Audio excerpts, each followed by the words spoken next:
Clasificación A. Apto para todo público.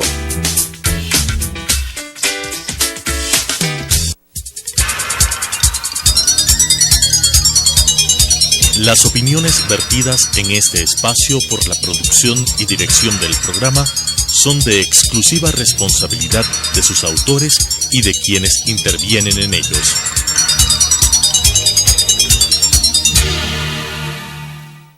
Sucesos presenta Punto de Vista, pensamiento libre y crítico.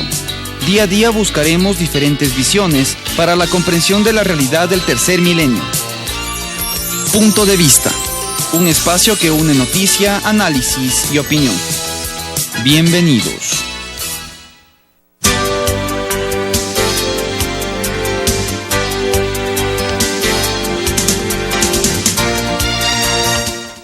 Por estar con nosotros. Como le habíamos anunciado, estamos con María Sol Corral. Recordamos que ella actualmente es cónsul de Ecuador en México.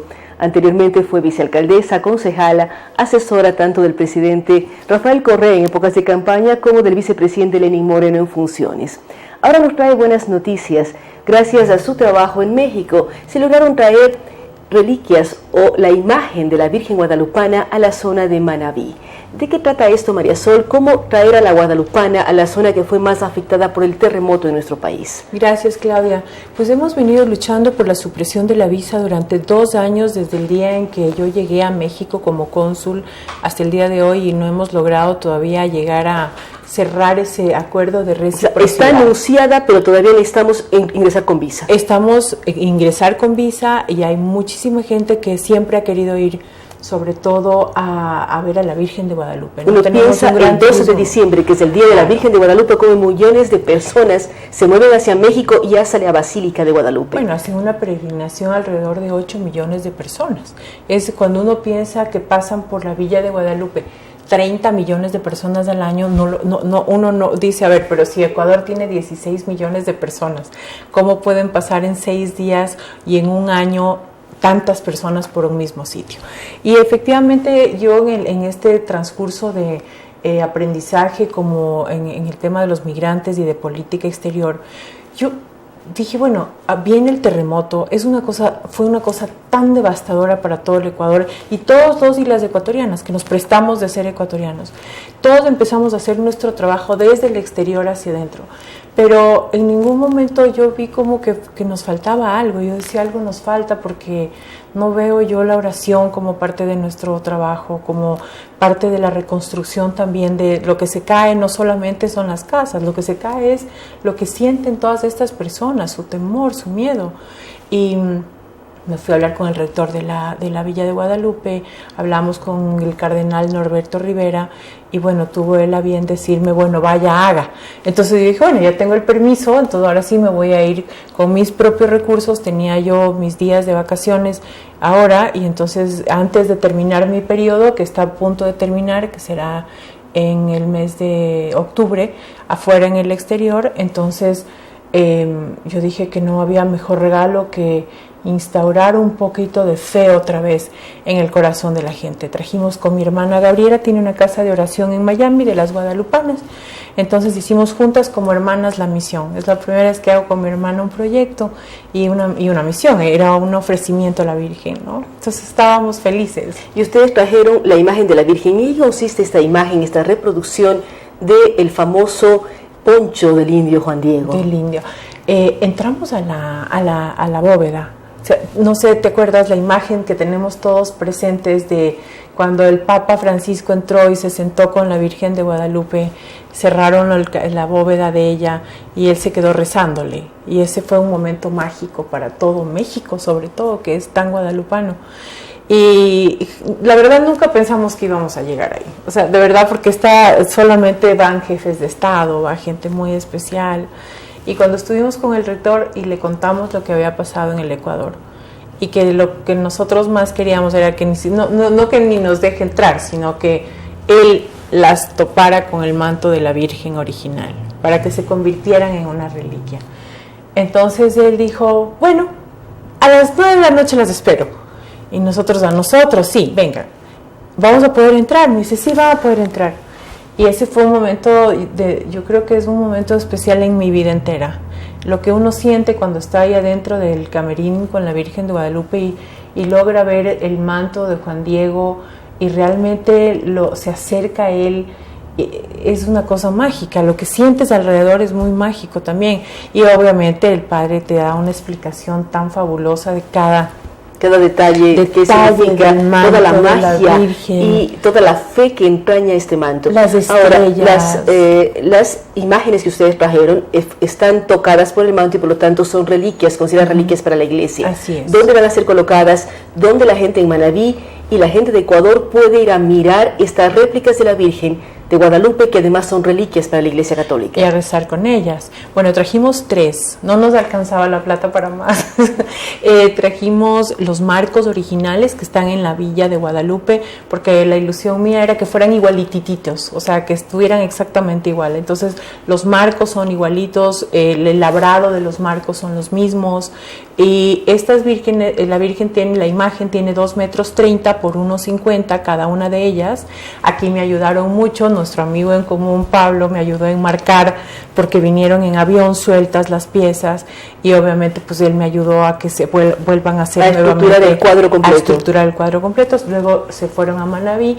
Entonces, la primera entronización que hicimos, se llaman así, cuando ya una reliquia es puesta y consagrada en un sitio especial y bendecida por el Monseñor, la autoridad religiosa, que en este caso es Monseñor Voltolini.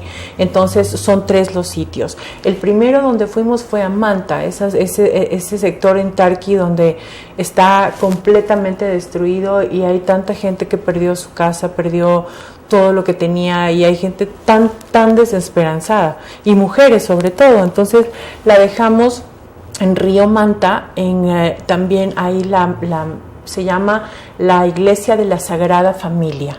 Ahí fue donde la dejamos. Ellos hicieron una pared especial. La iglesia está partida en 3 pedazos, el suelo está todavía levantado.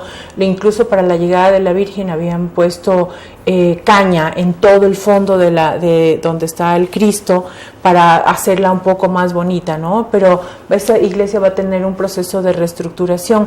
Le trajimos a Monseñor una piedra del Tepeyac, para que sea esa la primera piedra y venga también de allá, de donde se apareció la Virgen a Juan Diego. La segunda la dejamos en San Isidro, Claudia, donde el fenómeno agrario fue terrible, porque ahí fue el lugar en donde toda la hectárea de tierra se hundió como 10 metros con los caballos y con las vacas y con todo. Eso fue una cosa espantosa, se hizo un hueco enorme ahí. Y la gente de San Isidro también se quedó muy dolida, no sé, estaba... Es que es una angustia, porque es que el mundo literalmente se les vino abajo, perdieron familiares, sí. Las cosas económicas también se destrozaron, pero sobre todo perdieron familiares, amigos, y no entienden por qué una noche pasó lo que pasó. Y un fenómeno natural tan gravísimo de esa magnitud. Monseñor Voltolini fue quien eligió los sitios donde debíamos entronar la Virgen. ¿Y la tercera dónde está? Y la tercera obviamente en Portoviejo, en la Casa de la Misericordia. Hicimos la última entronización. También ahí está ya la explanada, está todo listo para construir la nueva iglesia. Al lado estaba uno del Consejo de la Judicatura, que está partido en 20 pedazos, también está junto con el terreno, y ahí quedó la tercera Virgen. Entonces, quienes quieran ir a rezar con ella, lamentablemente no van a poder ir a la iglesia más cómoda, van a tener que de verdad ir a buscarla en donde la necesitan, porque ella... Y es importante además sí, que quienes van de otras partes del país dimensionen el golpe que recibió Manabí Esmeraldas, porque a veces uno mira imágenes en televisión, no es lo mismo que caminar por el barrio Tarqui, o estar en San Isidro, en Portoviejo, o en Pedernales, o en cualquiera de las ciudades que tan duramente fueron golpeadas. Y nada alcanza. Cuando llegó el abad de la Villa de Guadalupe, Monseñor Gleni, es el que cuida, es el guardián de la Virgen, es el custodio de la Virgen de Guadalupe. Y cuando él llegó directo a un vuelo a sentarse con Monseñor y a empezar la misa en la Catedral de Portoviejo, que fue una cosa increíble porque llenaron a la Virgen de rosas, era una cosa fantástica y mágica. Y cuando al día siguiente yo le dije, tiene que ir a caminar conmigo a la zona cero.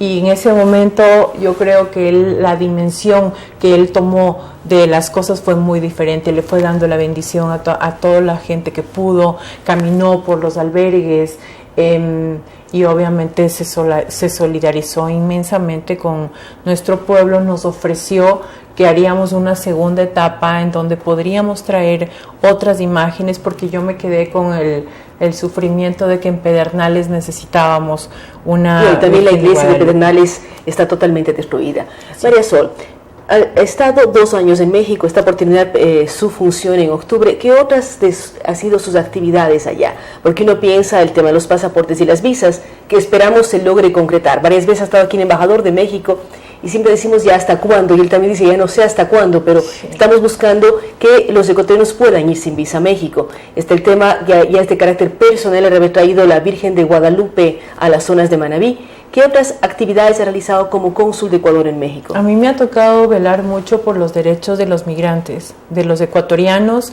y de su seguridad y de su retorno, y poder salvaguardar su seguridad en muchas ocasiones. Me dediqué mucho a la vulnerabilidad. Creo que me ha tocado en muchas etapas de mi vida hacer un servicio social. Lo que le puedo garantizar es que nunca fui a un cóctel de ninguna embajada. A mí no me tocó la parte glamorosa de la misión diplomática, me tocó la parte difícil de ir a las estaciones migratorias, de ir a recoger a nuestros ecuatorianos, de aprender a hacer una repatriación de cadáveres cuando han fallecido. Me ha tocado ver a varios de nuestros compatriotas sin vida volviendo acá. Me ha tocado ver a mamás desesperadas perdiendo a sus niños. O sea, he pasado un momento duro, la verdad, de aprendizaje. Yo misma he tenido ya que dejar a mis 2 niños allá en México con su papá. Entonces ha sido un proceso de madurez, un proceso en donde sigo cumpliendo en mi servicio público. He aprendido y comprendido la importancia y el valor del ser humano, y en esas estaciones migratorias me ha tocado y tener la dicha de poder haber tratado a cada ecuatoriano que llegó en un momento de desesperación, en donde tratan de cruzar por México, que ese es su paso obligatorio para entrar al norte de los Estados Unidos, que quienes hayan sido detenidos sean tratados y respetados todos sus derechos humanos. Se han retornado de la forma más rápida posible, porque muchas veces se pueden quedar 2-3 meses. Son temas extremadamente duros, y se ve la problemática, no de Ecuador, sino de toda América Latina, que quiere llegar y conseguir el famoso sueño americano. Ahora, María Sol regresa en octubre, regresa vísperas o ya en un proceso electoral. ¿Va a ser candidata en las próximas elecciones? Vamos a ver, vamos a ver. Yo creo que si eres útil, y si es que puedes aportar en diferentes equipos, o va a asesorar a algún grupo político. Tienes que hacer. Me encantará asesorar un grupo político, me encantará participar. Creo que los que estamos en la política, como en la televisión, es algo que se queda con uno de una manera, es como yo digo, que es como un bicho que se queda ahí adentro, y entonces le nace inmediatamente el instinto de volverlo a hacer. Acabo de terminar mi libro, de completarlo como con 240 páginas, La imagen del candidato perfecto. Al inicio tenía unas 100 páginas, estos 2 años en México. Y de los candidatos que se están manejando, los nombres y candidaturas en el Ecuador, ¿cuál sería el candidato perfecto que calce con el libro? El candidato perfecto yo le voy a llamar, creo que siempre a los candidatos más nuevos y más limpios. A esos les voy a llamar yo los candidatos perfectos. Complicado, porque en este momento tenemos a una lista de candidatos que vienen ya pujando la presidencia desde hace 5 años. Entonces vemos mucha maña dentro de todos ellos. Vemos una falta de acuerdos, cada uno jala para su lado, su imagen personal lamentablemente no está contada dentro de las encuestas. Eso ha sido siempre para mí un punto de discusión con las encuestadoras, de decir en qué parte está la percepción de la imagen física, de la imagen personal de un candidato, de cómo la ciudadanía percibe visualmente a una candidata o a un candidato todavía. Y entonces, cuando he trabajado en varias oportunidades, sobre todo tuve la oportunidad de trabajar en fin de semana en México haciendo una pequeña revisión de imagen, y la metimos, y obviamente los resultados cuentan muchísimo. Ahorita ya hay nuevos estudios de neurociencia también, que se llama, en donde se habla también de neuropolítica, neuromarketing, todo que apunta a los candidatos. Sí, es muy digamos que hoy día el Internet, hoy día las redes sociales, hoy día ya los estímulos que uno puede lograr dentro del cerebro del ciudadano no son iguales a salir a hacerle una encuesta. O sea, la encuesta es el método tradicional para entender por un método matemático cuál es la tendencia en un espacio. Los otros métodos son los nuevos, los que se tendrán que ir aplicando. Las encuestas en redes sociales son fantásticas. Obviamente la tiene que controlar mucho el que esté moderando, porque si no es una explosión de desahogo, más bien que de opiniones claras, sino que es como te van diciendo de todo. Entonces el moderador de una encuesta online tiene que aprender a moderar los espacios. Son una serie de herramientas y prácticas que cada vez están siendo más utilizadas y que vamos a mirar qué ocurre con el proceso electoral. Gracias a María Sol Corral. Recordamos que ella actualmente es cónsul de Ecuador en México. Nos habla de haber traído imágenes de la Virgen de Guadalupe a la zona 0, a la zona de Manta, Puerto Viejo, San Isidro. Hemos escuchado hablar del Monseñor de Manabí, Monseñor Bortolini. Le damos también nuestro saludo desde acá, y nos imaginamos lo preocupado que él está por lo que está viviendo Italia.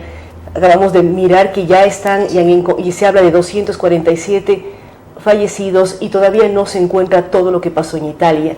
Son tragedias que conmueven y muchas veces uno dimensiona la importancia de la fe, porque muchas personas continúan adelante, continúan avanzando contra todo pronóstico gracias a una fe que les viene desde arriba, uno puede decir, les viene desde su cultura, desde sus valores, y eso permite que salgan adelante. Gracias a María Sol Corral. Vamos a una pausa y estaremos dialogando con Pedro Sánchez, quien es vocero de COFACE, sobre los riesgos de las empresas ecuatorianas. Hacemos una pausa y continuamos con Punto de Vista. Si está interesado en participar de forma gratuita en el programa Mi Música, contáctenos al 246-8427, 096 96 17 136, 0999 440 113, o escríbanos al correo electrónico elizabeth_consuegra@yahoo.com.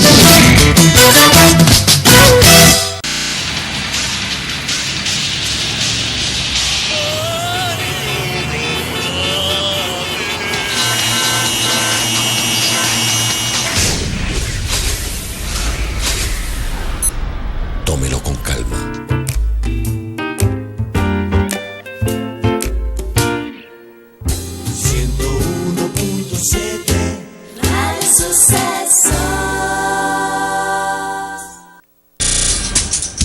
Telesucesos es un canal de televisión comprometido por entero a la noble tarea de comunicar con responsabilidad. Somos un medio de comunicación que educa, informa y entretiene con una probada ética profesional.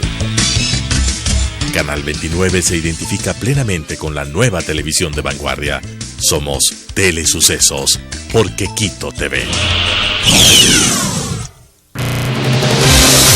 ¿Sabía usted que el 31 de diciembre de 2016 toda la televisión de las ciudades de Quito y Guayaquil deberá estar en el formato digital?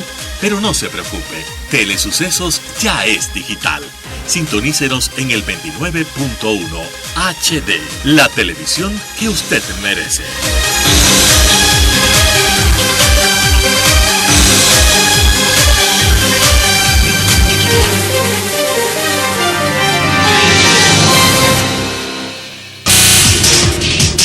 Telesucesos es el primer noticiero de texto en la televisión ecuatoriana.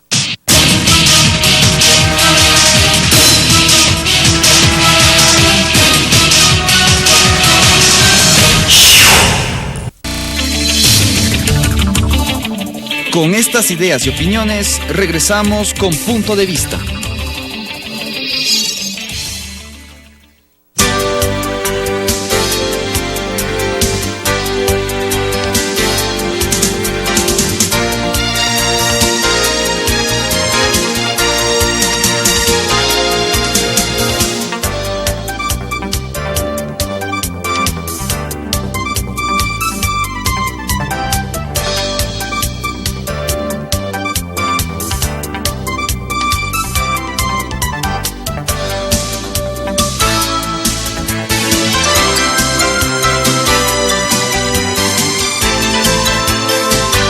por estar con nosotros. Como le habíamos anunciado, estamos con el economista Pedro Sánchez. Con él vamos a hablar sobre el nivel de riesgo, factor de riesgo de la empresa ecuatoriana.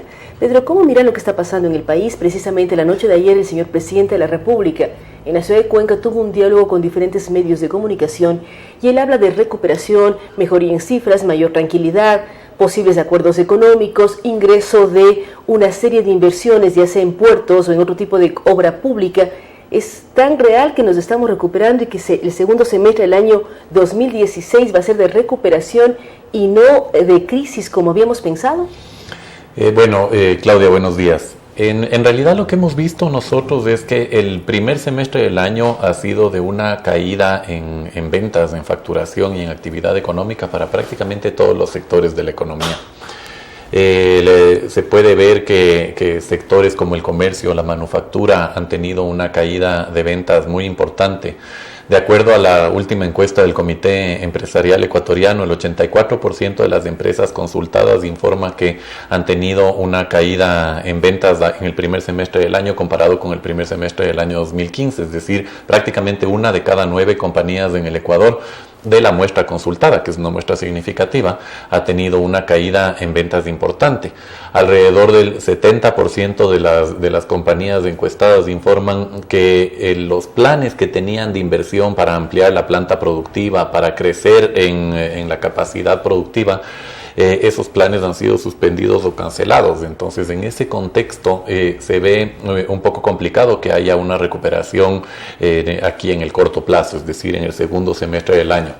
Lo que vemos es que la caída en ventas se está desacelerando, es decir, ya no sigue cayendo pero menos rápido, pero continúa la caída. Continúa la caída, pero sigue cayendo pero ya menos rápido. Entonces empezamos a ver que de lo que tenía una caída muy acelerada, poco a poco se va notando que tiende a estabilizarse. Eso nos deja ver que podríamos tener un periodo de recuperación, pero no, sinceramente nosotros no lo vemos tan inmediato, no lo vemos para el segundo semestre del año 2016, sino que será un tema que se empiece a reflejar, ojalá, para inicios o el segundo trimestre del año 2017. En realidad no vemos todavía muchos signos que nos permitan identificar o determinar que la economía está en una fase de recuperación. El primer semestre fue extremadamente complejo. Primero vimos la baja tan grande del crudo, ahora hay mayor estabilidad y mejores precios, sobre todo el primer trimestre. Después vino el terremoto, hay nuevas medidas tributarias. ¿Cómo ustedes miden el riesgo de los empresarios en Ecuador? ¿Cuáles son los factores que analizan de si uno invierte o no invierte y qué riesgo tiene la empresa ecuatoriana? Bueno, de acuerdo a nuestra actividad, nosotros estamos muy involucrados en el día a día de lo que es el crédito comercial, es decir, de la posibilidad que tienen las empresas de pagar a otra compañía que le da un crédito por la venta de un bien o un servicio. Entonces, nosotros estamos identificando qué empresas están quedando mal, tienen problemas de pagar cuentas pendientes a proveedores en diferentes sectores de la economía. Nosotros tenemos una muestra significativa de empresas alrededor del Ecuador en diferentes sectores de la economía y podemos determinar qué empresas están enfrentando problemas de liquidez, por ejemplo, que hace que no puedan cumplir puntualmente con las obligaciones que tienen con sus proveedores. Entonces el riesgo empresarial viene determinado por la capacidad que tiene determinada empresa en determinado sector de cumplir las obligaciones con proveedores en un esquema de crédito comercial. Nuestra actividad es el seguro de crédito. Nosotros estamos protegiendo a empresas del riesgo de no cobranza, del riesgo de que no le pague determinado cliente. Entonces eso nos permite monitorear. Tenemos una muestra de alrededor de 40.000 compañías en todo el Ecuador, en donde vamos identificando en qué sectores hay problemas de liquidez, en donde no se está cumpliendo puntualmente con las obligaciones. Ustedes hablan de 40.000 empresas en el Ecuador. ¿De cuántas de ellas es cliente del propio Estado ecuatoriano? Porque el problema es que el Estado ha declarado en múltiples ocasiones que no está al día en pago a proveedores.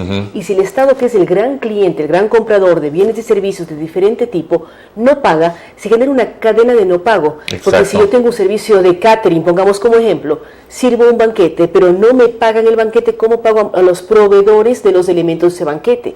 Es decir, ¿cuánto ha sido el peso del no pago del Estado a proveedores para que las empresas también incrementen su riesgo de no pagar a sus proveedores? El peso de este tema ha sido muy significativo. El Ecuador se acostumbró durante muchos años a que el Estado sea un dinamizador de la actividad económica. El gran cliente del país, en todas las áreas, si uno piensa en publicidad, en eventos, el sector petrolero, obviamente, en petróleos, ha sido el gran cliente del país. El gran cliente, exactamente. El Estado, por la misma estrategia del gobierno y por la misma visión ideológica del gobierno, que ha fomentado el gasto público como un dinamizador de la economía y que fomente el crecimiento económico, durante muchos años el país se acostumbró a que el Estado sea el gran cliente y el gran dinamizador de la economía. Entonces, la caída en el precio internacional del petróleo lo que hizo es que el Estado tenga un freno a raya en el nivel de gasto de inversión que tenía en un primer momento y luego también en el gasto corriente, lo que generó también que toda la economía sienta esa contracción y baje la actividad económica de manera significativa.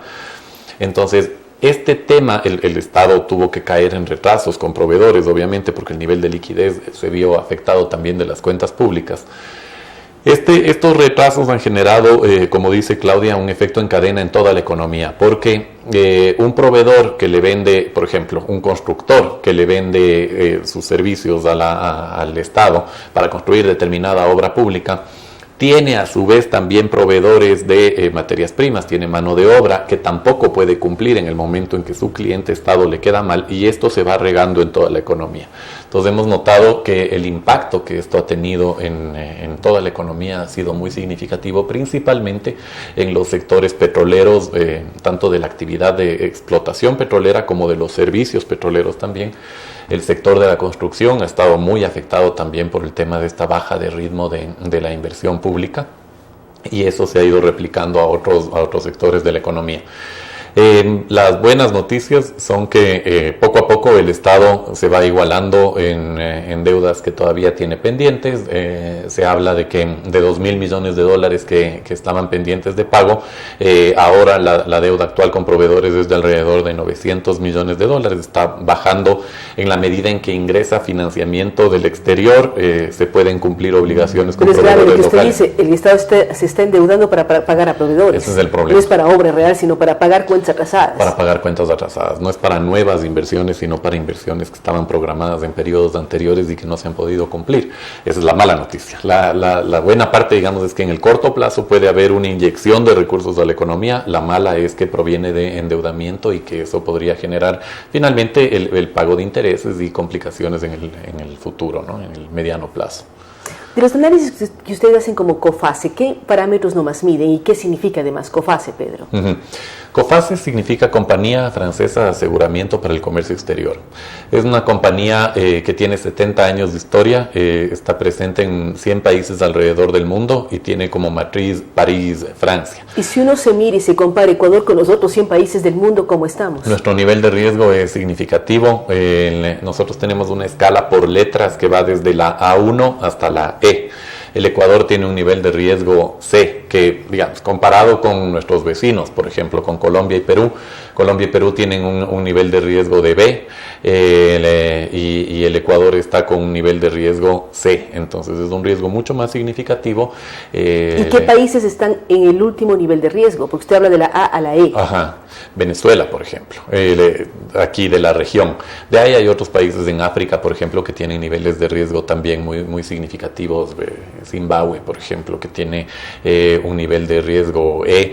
Pero lo que llama la atención es que un país como Venezuela, por ejemplo, con tanta riqueza petrolera, tenga un nivel de riesgo tan alto. Ustedes como empresa están en diferentes partes del mundo. ¿Qué harían para recomendar que otras empresas inviertan en el país? ¿Qué parámetros positivos pueden mostrar ustedes del país para generar inversión hacia acá? Bueno, hay determinados sectores que ofrecen oportunidades. Estamos viendo lo que el gobierno ha anunciado del tema en el tema de puertos, por ejemplo, el puerto de aguas profundas de Pozorja, el puerto también, la nueva concesión del puerto Bolívar. Ahí hay sectores en donde son atractivos para la inversión extranjera. Y aparte de estas obras que tienen que ver con la infraestructura y con los servicios para la capacidad productiva del país, hay oportunidades significativas en el Ecuador, en la agroindustria, por ejemplo. Hay toda una estrategia del gobierno también para fomentar actividad industrial en sectores como el petroquímico, por ejemplo, sector de madera, de astilleros, en fin, por ahí yo creo que puede haber. Lo importante es que empiecen a haber unas alianzas público-privadas reales, significativas. ¿Qué significa con lo que usted señala, alianzas público-privadas reales? ¿Qué pasa con las actuales? Bueno, ahora se empieza a ver que pueden haber alianzas público-privadas que realmente generen un impacto, porque de lo que hemos visto antes ha habido una estrategia de cambio de la matriz productiva durante algunos años que en la realidad no se ha visto, no se ha concretado. No hay un cambio real de la matriz productiva del país y todavía seguimos dependientes del petróleo, por ejemplo, al igual que en los años 70 éramos dependientes de la actividad petrolera. Ahora, 40 años después, todavía el petróleo es una actividad muy significativa dentro de la economía del país. Lo estamos viendo. Cayeron los precios del petróleo y todo se complicó. Entonces no hemos logrado un cambio real de la matriz productiva del país, y ahora el reto tanto del sector público como del privado es trabajar conjuntamente para poder llegar a estas alianzas, concretarlas y tener un cambio real de la matriz productiva, ¿no? Empezar a generar industrias de valor agregado que nos permitan exportar, enfocarnos al mercado internacional, no encerrarnos en el mercado local, creyendo que con un mercado de 16 millones de personas vamos a tener realmente economías de escala que permitan generar riqueza, sino la estrategia debería ir enfocada a abrirnos al mundo para ganar mercados en el exterior.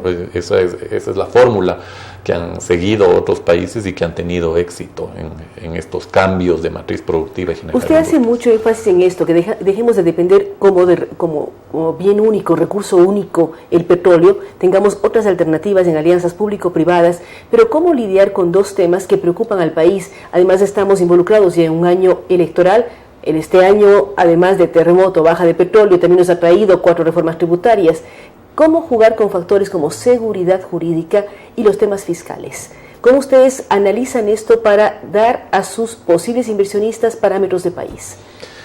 El tema jurídico, básicamente lo que busca un inversionista es estabilidad jurídica. O sea, que yo firme un contrato y ese contrato me sirva hasta que termine mi proyecto, claro, proceso, yo no sé. Y normalmente una inversión extranjera tiene un horizonte de largo plazo, espera estar en el país al menos unos 20, 25 años al menos.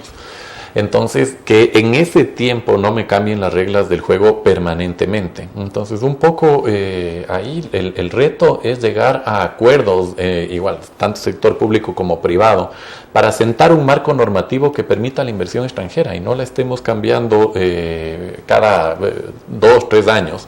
Entonces, básicamente es una pausa o una tregua normativa e incluso en los temas tributarios, en donde podamos dejar un marco jurídico razonable que le permita al sector público tener ingresos tributarios para hacer obra pública, pero al mismo tiempo le permita al sector privado tener tranquilidad para poder invertir y desarrollar y sacar adelante sus proyectos. Entonces ahí el reto de quienes están ahora haciendo propuestas para el periodo electoral que se avecina es tener una propuesta de un marco jurídico estable que permita atraer la inversión extranjera. Eso va a llamar mucho la atención en el mundo para las empresas que están pensando en el Ecuador en entrar al país para invertir. Básicamente por ahí va el tema, ¿no? Es básicamente ese tipo de incentivos para la producción.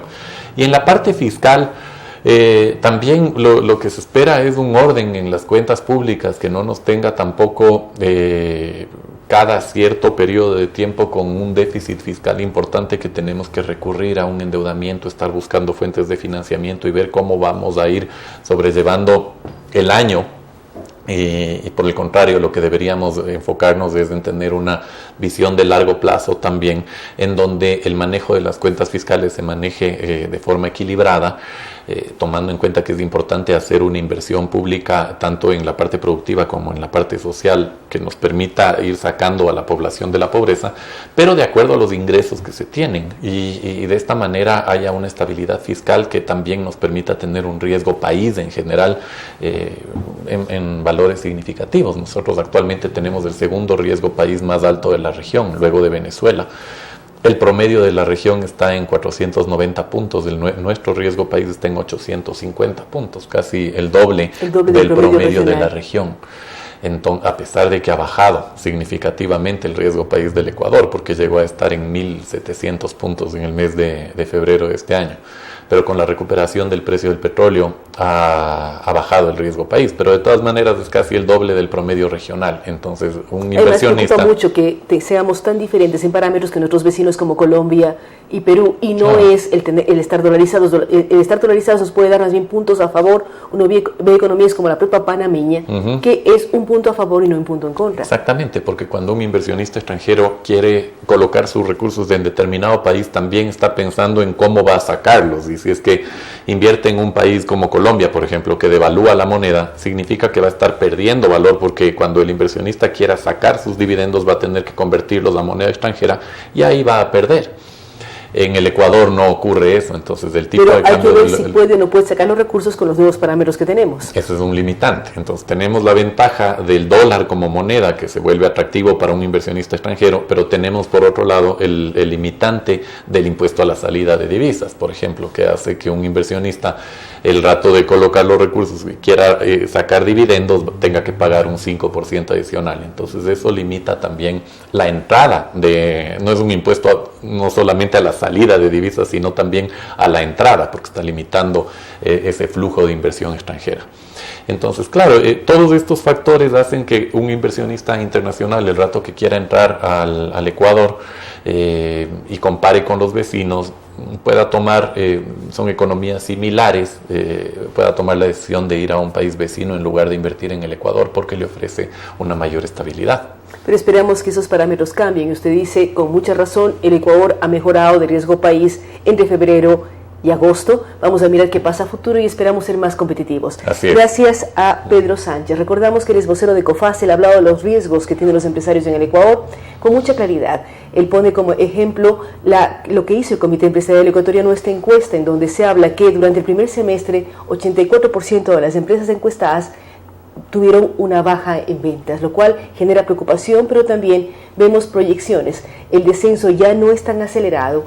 Hay posibilidades también cuando el Estado está poniendo a día con los pagos. Nos preocupa que no se haga nueva obra si nos esté pagando a proveedores anteriores, pero son formas de ir mejorando la situación.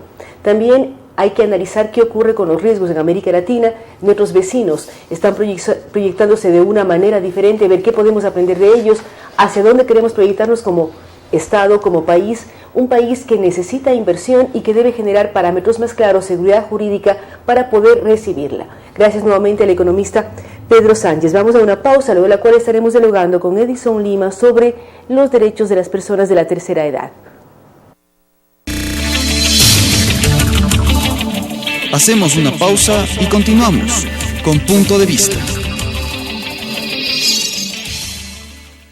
Si está interesado en participar de forma gratuita en el programa Mi Música, contáctenos al 246-8427, 096 96 17 136, 0999 440 113 o escríbanos al correo electrónico elizabeth-consuegra@yahoo.com.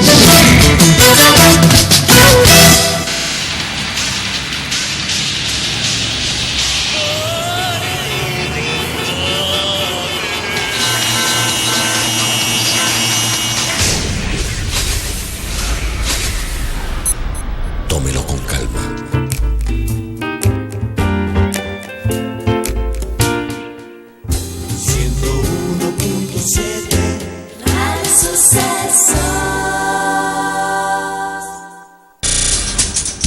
Telesucesos es un canal de televisión comprometido por entero a la noble tarea de comunicar con responsabilidad. Somos un medio de comunicación que educa, informa y entretiene con una probada ética profesional. Canal 29 se identifica plenamente con la nueva televisión de vanguardia. Somos Telesucesos, porque Quito TV. ¿Sabía usted que el 31 de diciembre de 2016 Toda la televisión de las ciudades de Quito y Guayaquil deberá estar en el formato digital, pero no se preocupe, Telesucesos ya es digital. Sintonícenos en el 29.1 HD, la televisión que usted merece.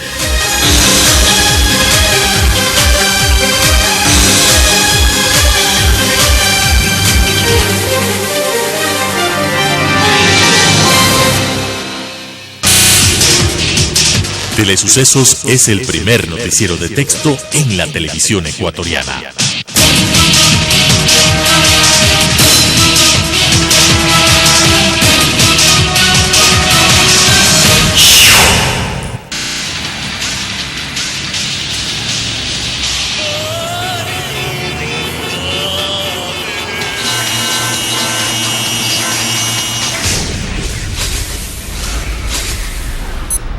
Tómelo con calma.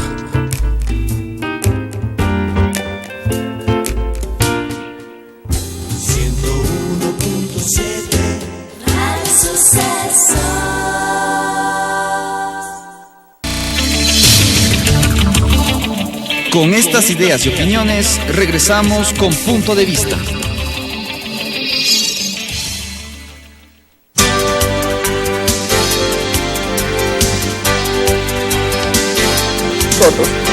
Estamos aquí dialogando con dos personas que quieren hablar sobre los derechos del adulto mayor. Está aquí el tecnólogo Edison Lima Iglesias, quien es presidente de la Asamblea de Jubilados y Adultos Mayores. Él tiene 78 años. Y también el licenciado Luis Terán, es el presidente de la Asociación de Jubilados del Seguro Social.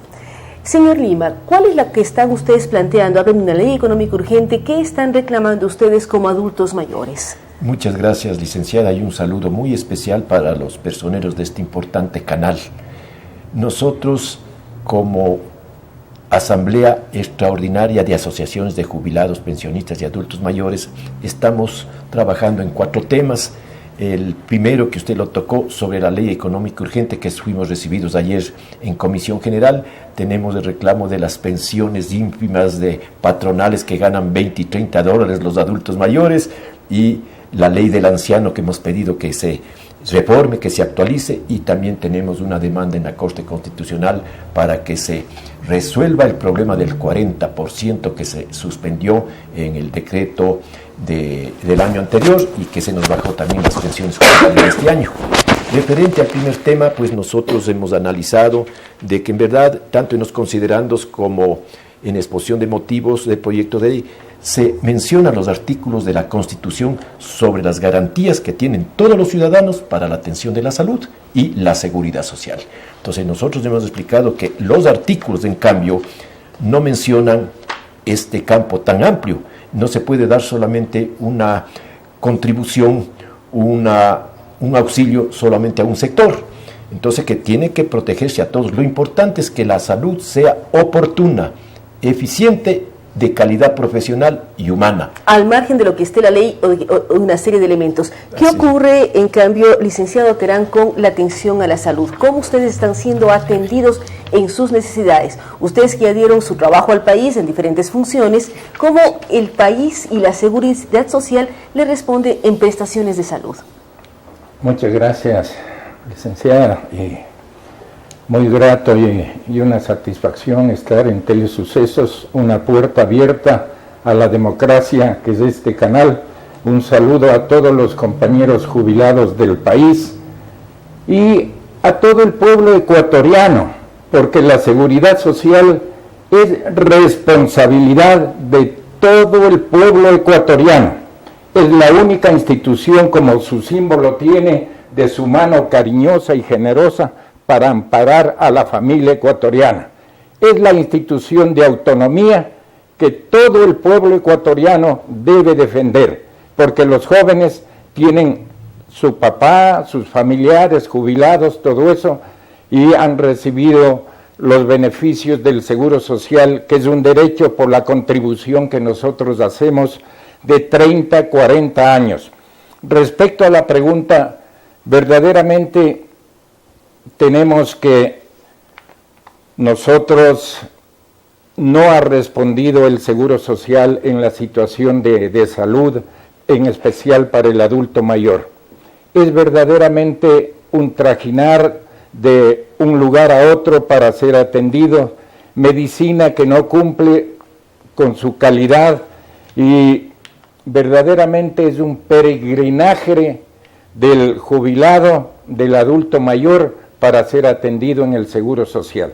La contribución nosotros hemos hecho económico, como decía un compañero jubilado, que también es periodista, el señor Jaime Salazar, nosotros hemos comprado un seguro de cesantía, un seguro de fondos de reserva, un seguro de salud, un seguro de jubilación a través de nuestra aportación y la aportación patronal de 30, 40 años para adelante.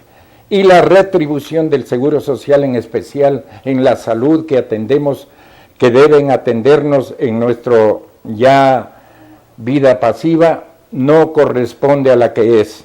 Verdaderamente hoy hay la falta, como conocen plenamente, la falta de especialistas, médicos especialistas que sacaron del Seguro Social y no tenemos. Hay medicina general, médicos de medicina general que atienden las especialidades y verdaderamente es irregular y deficiente la atención de salud que está prestando el Seguro Social. Cuando ustedes piden una cita, ¿en cuánto tiempo el seguro les recibe y les atiende? ¿Qué pasa con la oportunidad? Si uno tiene un dolor, tiene una dolencia, ¿en cuánto tiempo el seguro está actuando? La oportunidad y lo que debe ser en su oportunidad y más que todo lo que debe atender el Seguro Social con eficacia, no corresponde porque son turnos de 90 días para atenderse, los exámenes también, después le derivan al especialista, los exámenes se han caducado y entonces una situación grave de la salud, la sensibilidad que el anciano tiene, verdaderamente le afecta mayormente a la salud en estas condiciones que el Seguro Social nos está atendiendo. Usted, señor Lima, quería agregar algo. ¿Qué está pasando con esto? Y además los diferentes procesos de los cuales usted habló. Existe un déficit en atención de turnos y déficit de profesionales. ¿Por qué razón? Porque no ha afrontado el directorio del IES esta importante situación de la salud, que es parte de los derechos humanos, pues en el 18 de noviembre del 2010 aprueba la Asamblea Nacional una ley para que el Seguro Social atienda también a sus familiares e hijos menores de 18 años. Con 3 millones de afiliados en ese entonces, hoy estamos en los 3,5 millones, pero la atención que se da son a 8,5 millones de pacientes. Los 5 millones no aportan. Entonces, ese problema de déficit es lo que hemos pedido que se solucione en la parte financiera. Hay que financiarle extraordinariamente la atención de los 5 millones que no están aportando. Entonces, esto no lo ha hecho el Consejo Directivo. Y ahí viene el gran problema del déficit. Y luego, entonces, para solucionar esto, ¿qué es lo que hacen? Contratar las clínicas particulares, que es un exceso de contratar 900 clínicas particulares sin un control, sin verificar, sin supervisión. Ahí radica el grave problema, donde la Contraloría General de la Nación comprueba de que hay serias irregularidades en las facturaciones, son sobrefacturaciones de hasta el 500% por las atenciones, por las citas médicas, por la entrega de medicinas y por la ocupación de aparatos, de equipos y sistemas. Entonces nosotros hemos presentado al día de ayer a la Comisión que esto debe existir, un control estricto y permanente, tanto por las autoridades del gobierno, del Ministerio de Salud y por el mismo instituto, para que se pueda tener un control, para que esta atención primeramente sea eficiente, de calidad profesional y de calidad humana, y que haya el control para que no se cometan estas irregularidades. Ya la Contraloría remitió los informes, como usted verá aquí en el oficio correspondiente. ¿Qué dice? Aquí están ya las notificaciones. ¿Y cuál es la respuesta del IES frente a estos informes y esas notificaciones? Ustedes que han estado permanentemente dando seguimiento a estos reclamos para saber que los fondos públicos, en este caso los fondos del IES, están siendo bien utilizados. Bueno, directamente no ha habido la la atención. Por eso que nosotros hemos recurrido a la Asamblea Nacional, a la Comisión de los Derechos del Trabajador y Seguridad Social, para explicar que nosotros solicitamos la fiscalización y auditoría del área de la salud, donde en verdad no se está actuando en forma profesional y técnica. No existe la organización de control técnico, profesional, ni supervisión ni control. Entonces esto no se ha llevado en un campo profesional estrictamente. Luego ayer entregamos las copias a la Comisión Económica y también solicitamos a la Contraloría que entregue todos estos documentos, y también estamos recurriendo a la Superintendencia de Bancos y Compañías para que solucione. No puede quedar así impunemente estas irregularidades, porque el perjuicio es grande. A la vez que no se puede dar una atención eficiente, el perjuicio económico es que el fondo de la salud está desfinanciado. ¿Cómo soluciona ese fondo desfinanciado de salud? Tomando los fondos de pensiones. Las pensiones jubilares, los trabajadores aportan el 9,47 aproximadamente y se les rebaja al 6, o sea, hay un 39-20% de descuento para cubrir el déficit. Esto no es correcto, no es legal. Ahora, una pregunta, señor Lima. Hemos visto inversiones públicas en temas de seguridad social, nuevos hospitales que se inauguran.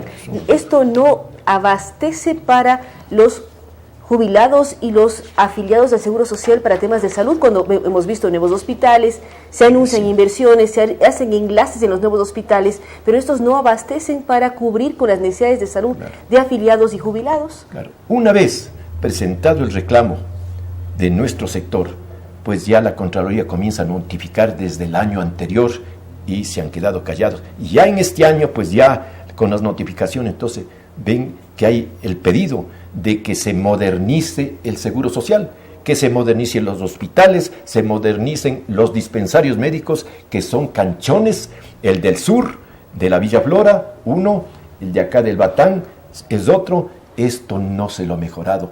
Con esta campaña de privatización que hubo desde el 2012 adelante, prácticamente se descuidó la modernización de los hospitales y dispensarios del Seguro Social. Entonces nosotros estamos solicitando que se dé toda esta atención de modernización para que se amplíen los hospitales, los dispensarios, y inclusive la falta de médicos, tiene que hacerse una convocatoria para que se presenten los médicos, los técnicos, enfermeras, para cubrir todo ese déficit. O si no, no se puede tener una administración técnica y profesional. Esos son nuestros pedidos, licenciada, y aspiramos que también las autoridades del Parlamento ecuatoriano, como la Contraloría, también colaboren en esto, porque el Seguro Social es una institución noble que atiende ya 68 años, desde el tiempo de ese gran hombre, de ese presidente revolucionario, el doctor Isidro Ayora. Él es el que fundó la Caja de Pensiones, el Seguro Social, y desde ahí quedaron muy bien establecidos los documentos para que haya modernización permanente, pero en verdad de eso adolece. Usted también mencionaba que han presentado una demanda en la Corte Constitucional. ¿De qué es esta demanda? ¿En qué consiste y cómo ha sido? No sé cuál de ustedes podría mencionarnos esto. Sí, en abril del año anterior se presentó con nuestro abogado la demanda de inconstitucional de esta aprobación de suspender el pago del 40%. Son los artículos 68.1 y 69 de la Ley Orgánica para la Justicia Laboral, por cuanto la Constitución garantiza el aporte y contribución del Estado al IES. Entonces, si en la Constitución consta esto, no por una ley se puede suspender este aporte. Entonces, eso es aproximadamente, son 1.500 millones anuales para pensiones. En el último año se aportó 1.100 millones, entonces ese déficit es muy grande. Entonces nosotros tememos que ya en los próximos años vaya a acontecer algo grave, de que ya el fondo de pensiones se encuentre pues sumamente debilitado y desfinanciado. ¿Ya ha habido una respuesta de esto o no? Hubo ya una reunión en estos primeros meses y presentamos nosotros con nuestro señor abogado ya los documentos que justifican, 12 documentos que prueban la legalidad del aporte del 40% al Seguro Social. Este aporte lo dan todos los países del mundo porque tienen déficit, porque los jubiladitos van subiendo de edad, se incrementa más el número y los trabajadores activos van rebajando. ¿Por qué? Por la modernización, ¿no es cierto?, de los sistemas de equipos y aparatos. Entonces, esto se les da en todos los países. Entonces, los países aportan con todo este aspecto ya de, sea el tanto por ciento que corresponda. No, y es importante, es decir, que el Estado o los estados, no solamente el ecuatoriano, se preocupan por que los jubilados tengan una mejor calidad de vida. Y están al día en su contribución o temas aportación. Importantes. Queremos agradecer al técnico Edison Lima Iglesias, quien es presidente de la Asamblea de Jubilados y Adultos Mayores, y al licenciado Luis Terán, presidente de la Acción de Jubilados del Seguro Social. Los dos expresan las necesidades que tiene este sector. Hablan de que se han reunido con la Comisión Económica y Social de la Asamblea Nacional sobre este proyecto económico urgente. Nos comentan también sobre su demanda a la Corte Constitucional para reclamar y reiterar que está consagrado en la propia Constitución de la República el aporte del Estado al IES, tema que en este momento no está ocurriendo, pero también hablan de del mal servicio que reciben en temas de salud. Ellos son claros al decir, en el año 2010 éramos más de 3 millones de afiliados, como se incrementó para familiares y hijos menores de 18 años, de pronto 5 millones más de ecuatorianos debían ser atendidos para el IES, y esto no se demostró en incremento de recursos para seguridad social en el tema de salud. Varias preguntas, varias dudas, varios planteamientos que esperamos sean recogidos por las autoridades y mejore la atención. Los jubilados nos dieron todo a lo largo de su vida, entregaron muchas cosas a su país, a sus familias, y merecen tener una vida digna y una buena calidad de vida. Así es que gracias nuevamente a nuestros invitados, gracias a ustedes que nos han acompañado el día de hoy. Queremos recordarles que este programa llega con el apoyo de Centro Comercial El Bosque, Universidad Internacional del Ecuador, EPMAPS, Cooperativa Policía Nacional, tarjetas de débito y crédito de Banco de Pichincha y Cheviplan. Con ustedes hasta el día de mañana.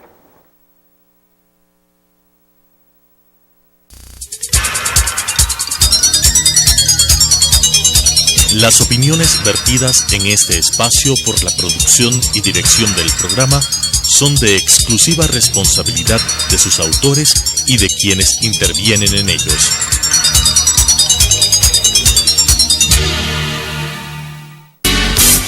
Sucesos presentó Punto de Vista, pensamiento libre y crítico. Día a día buscaremos diferentes visiones para la comprensión de la realidad del tercer milenio.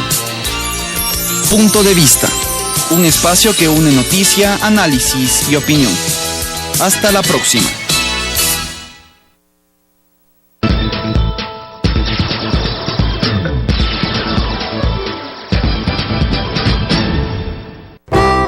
Sea parte del más avanzado Centro de Desarrollo Infantil. Si usted es parvularia bilingüe, inglés-español, y reúne los siguientes requisitos, llámenos. Experiencia de al menos 5 años en educación inicial con título mínimo de tercer nivel. Capacidad de liderazgo, toma de decisiones, trabajo en equipo y creatividad. Conocimiento en áreas administrativas y sistemas audiovisuales de enseñanza. Convenir entrevistas personales al 09 97 37 2081.